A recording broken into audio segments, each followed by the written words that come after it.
when the medial epicondyle breaks down or fractured here, the ulnar nerve may be injured. In colleges and universities, teachers are instructing students in various subjects. For example, this reading is 1010. Now you do your practical for the urinometer. These instructional objectives pertain to three aspects of human behavior. 1. Thinking, which is cognitive. 2. Feeling, which is affective. And 3. Doing, which is psychomotor. To attain these objectives, teachers use a variety of instructional techniques. Perhaps that is beyond the purview of your class. However, Lecture is the most commonly used technique. Though it can impart ideas and information to students, it cannot provide them concrete experiences of any kind. Take, for example, the art of riding a bicycle. No amount of lecturing on cycling will teach you how to ride. To learn it, you have to pick up a bicycle and start practicing. So, when the instructional objective is to teach a skill, lecture is not the right choice. This requires certain other techniques of instruction through which we can provide concrete experiences. We will take up three such techniques. These are laboratory work, field work, and simulation. Laboratory work provides concrete experiences in controlled conditions, field work in uncontrolled conditions, and simulation in controlled conditions made as real as possible. Lab work, field work, and simulation are commonly used techniques in higher education. Let us understand each of them one by one. Lab work is a familiar feature of teaching in sciences. Here is an experiment being done to determine the focal length of a convex mirror. Here, students are busy dissecting a human body. In this experiment, the students are studying certain chemical properties. We are going to study All these examples involve application of theory already learnt by the students. While doing these experiments, their theoretical understanding is further strengthened. More important is the development of their lab skills, such as manipulation, dissection, and observation. How can we make the lab sessions effective? The success of any lab work depends on certain skills in a teacher. First, the teacher has to plan his lab work. He must ponder over such questions as what is to be achieved and how it is to be achieved. In planning, the teacher has to keep in mind the following: instructional objectives, teacher's role, students' activities, and the logistics involved. The students need certain information to carry out lab work effectively. This is provided in the briefing session. As you know, that color is due to absorption of light, so the compound with different geometries absorb different colors of light. He gives them guidelines for conducting the activity. First of all, we put this urinometer in this urine sample and wait for the free floating of the urinometer. The guidelines for observation, inference, and recording. For example, this reading is 1010. This is the specific gravity of the given sample. This has no unit, so this is 1010. It is important at this step to clarify doubts of the students regarding the work assigned to them.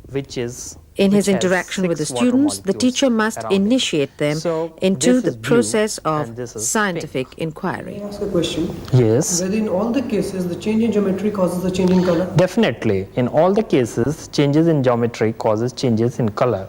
But the thing is that you may observe it, or the change may be so much minor that you might not observe it.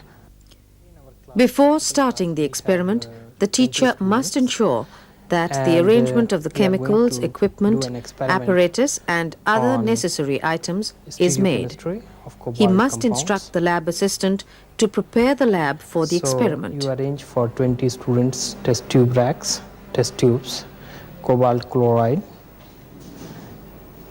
hydrochloric acid. The assistant then gets the lab ready. Once the experiment starts, the teacher must remain vigilant during the entire session. He must ensure that the students get all the facilities required. He should also see that all the steps in conducting the experiment are followed. Why this is changing the color? Sir, this is because of change in geometry. It is the duty of the teacher to provide the necessary guidance and make sure that the students are actually following the process of scientific inquiry. When the experiment is over, the teacher should ensure that the students debrief him about their experiences and discuss with him their results. You added this solution into excess of water, then it turned pink. But my solution in my test tube is not as much pink as my friend's test tube. You know what happens that when you add cobalt chloride solution, which contains tetrachlorocobalt complex, it reacts with water. So for getting dark pink, it is necessary that all chloride ions should be replaced by water. And there should A be very proper important step for the teacher is the evaluation of the lab work done by his students. This should not be done just on the basis of the lab record that the students submit, but by taking into account the students' actual performance during the experiment. To observe the students doing their work more objectively, the teacher may make use of a checklist or a rating scale. In this way, both the product and the process aspects of laboratory work are evaluated.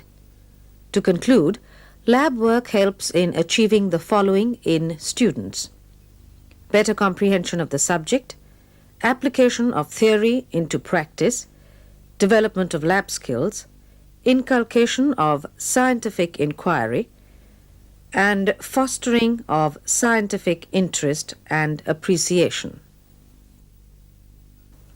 We have seen how concrete experiences are acquired during lab work. This was an example of a controlled situation. It is not always possible to provide concrete experiences in controlled conditions. In such cases, the learner has to go to the real-life situations to get first-hand experience. Fieldwork is one such uncontrolled situation we will now study. So at the time of accident or financial, the illness, the workers usually have financial problem. What is the company doing voluntarily for those workers? Actually, at present we are having this ESI scheme in our industry. Apart from this, we are having the benevolent fund scheme, where in some accidental cases and other cases, theft, etc., we just assist the worker. In fieldwork, students go through certain steps to organize their activity in a systematic way. Selection of a study area is the first step. Now we would like you to carry out a field project. The idea is that you should get an opportunity to experience what we have been discussing so far in the class. The first step in that direction, of course, is to select a topic for your study. So how should we go about selecting the topic? For example, you have become interested in the study of illiteracy in your area. Similarly, other people interested in an economic problem could take up a problem of unemployment in their area. The sociologists, for example, could study the problem of change. For example, what kind of changes are brought about by urbanization and industrialization of society, and so on and so forth. Yeah, what are the things we can choose from? First, let's go to the different problems of the community. Let us see this. Okay, fine. I'll read out. Now, child labor in organized and unorganized sector. Health and nutrition, that is specific services and education. Women issues. Family planning and population education. then education of adults, non-formal education, vocational training, etc. Sometimes the students may choose their study area from a list prepared by the faculty. Once the study area is identified, the teacher helps the students in formulating their design for fieldwork. This includes the objectives, the research questions, the hypothesis, and the methodology. What tools do we adopt for the data collection? We can use various kinds of tools for data collection. That depends on what topic you select and how wide or in what depth you want to study your subject. For example, you can select questionnaire, you can use questionnaire, or you can use a schedule, or you can use the case study method where you study a problem or a community in greater detail. Well, illiteracy would be too narrow. I think you should modify your topic to women's education in urban slums. Now there you should frame some specific objectives for you. And I would suggest you should have two. One is you just study what educational levels women have achieved in the slum. And secondly, what are some of the factors which are influencing their education. Then after you have done this, naturally you should ask yourself some questions as to why this is happening. For example, when you're talking about factors, what are the factors which are affecting, you could say, for example, that the socioeconomic status of the family affects the education of the women. Or in India, the parents have a tendency to invest more in their son's education, like that. Do you follow me? Yes, sir. From there, we should also give some thought to the methodology. Now, basically, it would be a descriptive study. And you would conduct a survey, and you could select about 50 households in an urban slum. Depending on the complexity of the project, fieldwork may be conducted by students individually or in a group. The students collect the necessary information from secondary sources and from first-hand situations. मेरा नाम शालू है और मेरा jasmine, और हम अब आते रहेंगे थोड़े टाइम पर यहाँ पर, और आप लोग बताइएगा अपनी क्या ज़रूरत है, क्या मुश्किल है, क्या है, तो हम उससे करने की कोशिश करेंगे. पढ़ने की मुश्किल है कि आप लोग सब पढ़ना चाहते हैं, तो आप लोग सारे ही मतलब नहीं पढ़े क्या? अच्छा. Thus starts data collection. This includes observation of phenomenon, interviewing of people, आप कुछ पढ़ना चाहेंगी? पढ़ लूंगी, पढ़ने को जी करा है मेरा. and filling up of data sheets. Once the data is collected, it is analyzed. The student seeks the help of the teacher to analyze the data. The teacher tells the student how to use statistical tables to interpret the data. They discuss the findings. So that's good. You make bivariate tables. Now, first you should look at the significance level. As we have discussed earlier, how do you read the chi-square readings and their significance level from the table. And then later on, you should divide your whole report in chapters, different chapters. And we begin with the introduction, where you describe the topic which you have selected, why you selected this topic, and all the relevant material or literature that you may have consulted, you can include in this. The second part should give some indication about the methodology. For example, where you have conducted the study and all the terms that you have used, their definition, and then the sampling procedure, all that, and also the limitations of the study. After having discussed with the teacher, the students draw their conclusions and prepare their report. Fieldwork brings students face to face with the real life situation. It is their encounter with reality. बीमार पड़े हैं तो आपको या accident हो जाए तो आपका ईएसआई की डिस्पेंसरी में जाते हैं तो आपके क्या घर वाले भी जा सकते हैं क्या? हाँ. अच्छा, उनको भी ये सुविधा मिलती है क्या?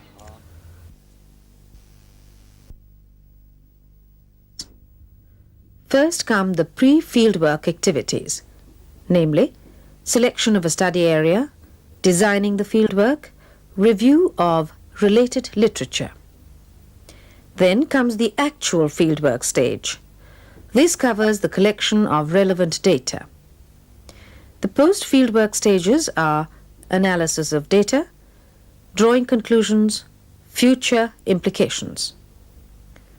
Up to now, we have seen how concrete experiences are provided in lab and fieldwork situations.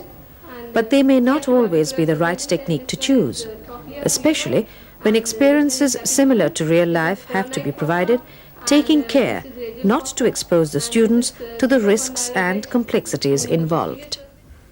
For this, we require a technique which can provide the concrete experiences in controlled conditions. Simulation is a technique in which these experiences are made as similar as possible to those in real situations without the complexities and the risks. Here is a teaching situation. In this, a teacher trainee is practicing various skills of teaching with her own classmates acting as students of class 7. It is obvious that this class will not have the normal complexities such as student indiscipline.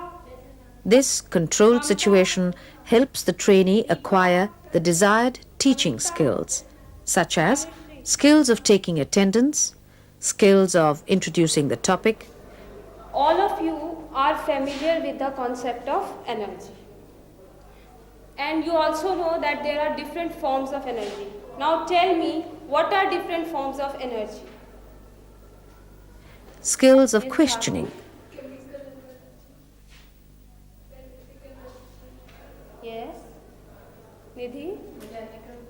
Yes. Crispy? Energy. So there are various forms of energy. Now what is the definition of energy? Tell me the definition of energy. Yes, Nija? Anybody else? Medha? Ghazala? Yes. So write down.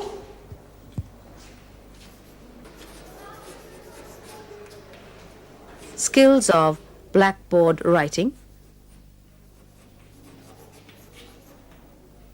Skills of using teaching aids. This is a toy. And then I release. It is doing some work. Or in other words, I can explain that when I wind up this like this, I am storing energy in it. In it there is a spring and I am compressing that spring.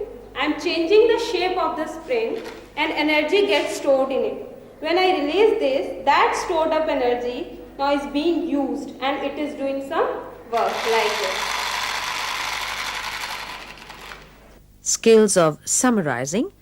Now we are going to summarize our lesson. So kinetic energy is energy of a body due to its motion.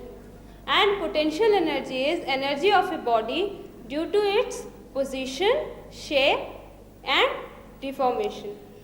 And mechanical energy is the sum total of kinetic energy and potential energy. And non-verbal skills like gesturing and posturing. So, in those games, one object is at rest and another object which is moving strikes the first one object and... In a real classroom, the trainee could not have mastered these teaching skills as effectively as in this simulated situation. Similarly, the technique of simulation is used in various situations such as training of pilots, decision-making among managers, and designing by architects.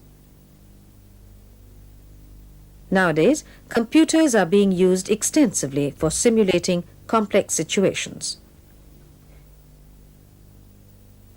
In the end, let us recollect in short what we have discussed in this program. We saw 3 techniques of teaching which can provide concrete experiences to the students. Lab work provides concrete experiences in controlled situations, while in field work, The students acquire these in real-life situations. Third technique, simulation, has the potential to provide concrete experiences as real as possible, but in controlled conditions. It is for the teacher to decide the technique best suited to his or her need.